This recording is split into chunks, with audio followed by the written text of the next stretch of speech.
Hi there, this is Deb from Deb's Corner, Canada. I'm hoping everyone is doing well today. I just wanted to go over 5 stages of narcissistic control and kind of why those happen. So it's going to begin really with, specific stages going, I've just done them from 1 to 5, but I'm sure you could break them up however you would like, right? And this is actually in the first stage where the narcissistic personality disordered person is really going to ingratiate themselves into your family, and into your friends, your workplace, things like that. They're going to throw all in, and they're going to do this basically by really pretending to be all in. So the new victim here, what the narcissist is trying to accomplish in this is that the new victim is going to believe that this is the narcissist's natural state, that they're going to think that they're family oriented, and that they're really going to perceive them as kind of moral, family oriented, and very social, really, which typically isn't the way it kind of really is. But so in stage 1, it's actually designed really to gather intel on your friends and your foes, and that's really to use against you later, like down the road in the devalue stage. This is when they're going to collect the information here in stage 1. They're going to ferret out also any potential threats to them, right? And they're doing this because they want all the attention, and outside attention to them is a threat to them. I know, I don't get it either.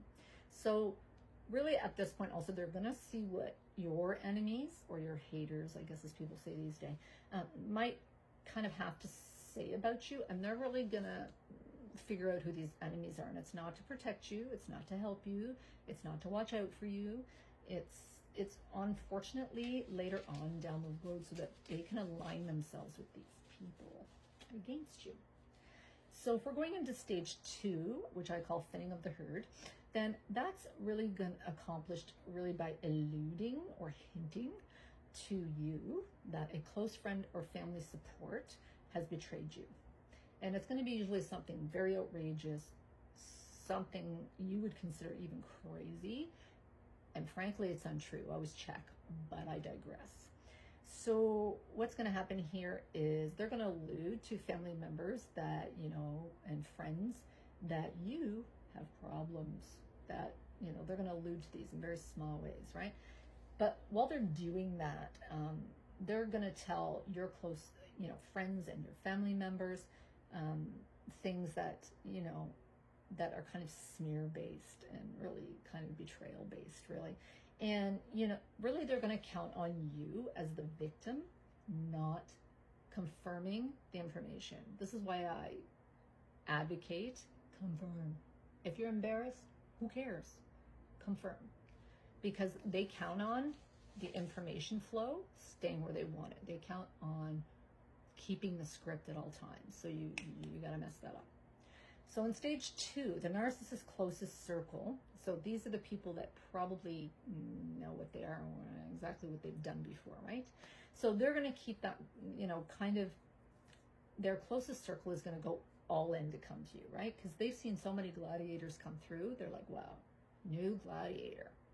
And they don't consider you really as their partner because they've seen how this has kind of panned out before. So they're not going to have any attachment to you.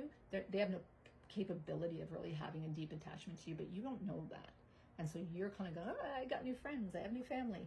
And, you're thinking everything's fine, right? So, but really, honestly, this is to set you up later to be spied on. Because once all of your other supports end, and you've only got the narcissist family and friends, when you start to notice what just can't be unnoticed anymore, and start to kind of, try to figure out, what's going on, right? Like you're confused, what's happening? And you're going to go to their friends and family. And unfortunately, you're going to confide in them, and they're going to go directly back to the narcissist. And they're going to tell the narcissist what you've said. So don't confide in their friends and family. Stage 3. The subtle and negative hints to your circle are going to become more pronounced. So bigger than life, right? And they're never going to have a specific name to them, right? So these little hints to your family and friends are going to be things like, oh, I am so glad that you're still supporting them, and you're really supporting him or her with all of their problems. And so your friends and family are wondering what problems, you know, they're talking about. These new problems? Are these problems you didn't confide in your friends and family about? And they might even be a little hurt, right? But basically what they're doing is getting these little hints to kind of put ideas into their heads, to kind of put that wedge between you, right? And in stage 3, why are they doing this? Why do they do anything? They are really doing this to keep all of your supply to themselves. They do not want, you know, they can't make the new servant and the new hire, which is what you are for no pay. They can't have this new help stretched too thin, right? They can't have them working for other people. They got to work for them. So why would you want them working for other people, right? In stage 4, so after this little divide and conquer from, say, like the stage 3 there, it's going to really push this victim into a really small and narrow box. And that's going to cause the victim to even be more dependent on only the narcissist. As this box gets smaller, family and friends, then the narc's family and friends, until there's nothing left. And so this is going to cause so much more dependence on the narcissist, and looking to the narcissist to mirror you and help you, and you know, things that they're really not capable of. So next will come a tester stage, right? They want to make sure this new hire is you know, can go the distance, that all the references check out, right? And these people are going to be loyal to their company, right? That's what they're thinking. And so the MPD will, you know, if you are still continuing to see the narcissist family or your own friends and family at this point, like you're still kind of going to these functions, the victim is actually in stage 4 going to be baited. They're going to be baited usually publicly, and it's going to be things that are very, very obvious that anyone else would get upset with. Anybody, Mother Teresa would get upset, okay? So they're going to flirt very obviously with other people in your presence. Anybody that loves you is not going to ever do this. It's not going to happen. And, you know, even if they, you know, lost themselves and maybe were too friendly with somebody or something, like an honest or a nice person is going to say, oh my gosh, I'm really sorry, I screwed up, right? So they're also going to ensure that this you know, they really publicly embarrass you and really are cranking this is where they're starting to crank that volume up, right? So this is where they're going to be over drinking, over drugging, swearing, whatever is not acceptable to you or acceptable to where you are, they're going to volume that baby up. And this is also going to be, unfortunately, accompanied by very, very small at first, but obvious disappearances or ghosting, right? So they're going to get together. When you go to say their friends or family, they're going to go off with one of the loyal monkeys who they've already smeared, and they're not going to listen to you, right? So they're going to go off with these monkeys. And when they go off, they're going to leave you with safe people. Safe people are not safe for you. These are safe for the narcissist. The reason they're safe for the narcissist is it controls the script. It keeps you sitting where you should be while the narcissist goes off to smear you and find other supply and probably do things you don't want to know about. So in stage 4, if you actually dare to continue your autonomy or dare to continue socializing, how dare you?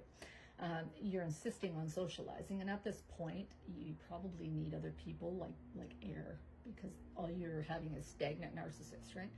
And really, at this point, if you're kind of making that autonomy and you're socializing anyway, they're going to turn up the hurt. They are going to turn up the pain. And turning up the pain means the smear campaign. So what they're going to do, they're going to think of the most horrible, outrageous thing that they're doing. So say they burnt down an orphanage. They're going to tell everybody, you burnt down an orphanage. Right? This is a big, massive, strange thing, right? Something they would do and might have done, they're going to lay on your doorstep. So what's going to happen is when you do insist upon socializing, because you don't want these people thinking it's you being rude or anything, so you try to start going, right? But you're going to start receiving outright glares, like glares. They're going to avoid you. You're going to sense they're talking about you all the time. They're going to be very cold towards you. They're going to be very, very untalkative, uncooperative with you. They might not even stay in a room with you. Like it'll become, you're going to feel it. It's going to be like a secret everybody knows except for you, but you are going to feel it. You are going to feel it. It's like when someone's talking about you and you walk in a room, right? It's about you.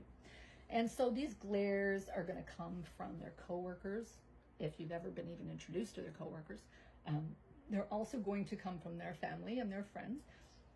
And they're even going to come from people you know, right? Because their family and friends, might, trickle this fake crap to your friends and family, right? Who this is going to be like, they're going to be like, holy geez, there's so many problems, right? So this is going to further shrink any kind of outside opinions or outside support that someone might still be trying to get or could get from other people around them. That's what they're trying to do here. So in stage 5, once you actually are at this stage, you're really going to begin to seriously think it's got to be you.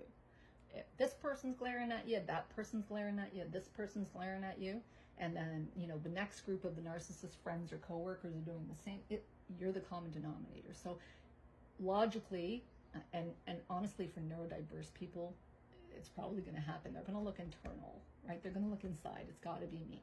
And what they're going to do is stop showing up to these functions. And the narcissist is going to tell everybody that the victim does not want them at their house, or that the victim doesn't like the narcissist family, whatever they can say to kind of put the wedge between them as well. They're going to do it, right? And so really at this point, you're only, the victim is only going to be getting feedback or mirroring from the actual narcissist, from absolutely no one else. And at this stage, this is when, unfortunately, the mask, she's coming off. So you're going to be dealing with things like very obvious triangulation, where they accidentally, it's never an accident, leave their phone out. So you see this name or that name, and it's usually some side piece they're smearing you to somewhere. And they're going to obviously triangulate you. They're going to ghost you with little small disappearances, saying they're seeing, friends or family when you go somewhere and going somewhere completely different.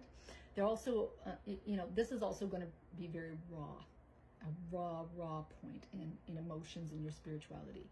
And it might even come to a point where you could be, I don't know, sitting outside crying on a bench, and you're very upset, and you're internalizing all of these horrible things. And somebody might say, oh, are you okay? You're going to fall apart. You're going to fall apart. Why? Because nobody's shown you kindness or goodness for so long, you're starving for it. And this is where you might start kind of sharing what's happening or piecing in what's happening too. This is kind of this point as well. So what's going to happen here as well, they're going to again turn the volume up. This is what they do, right? They want a reaction. They want attention. Negative, positive, they don't care.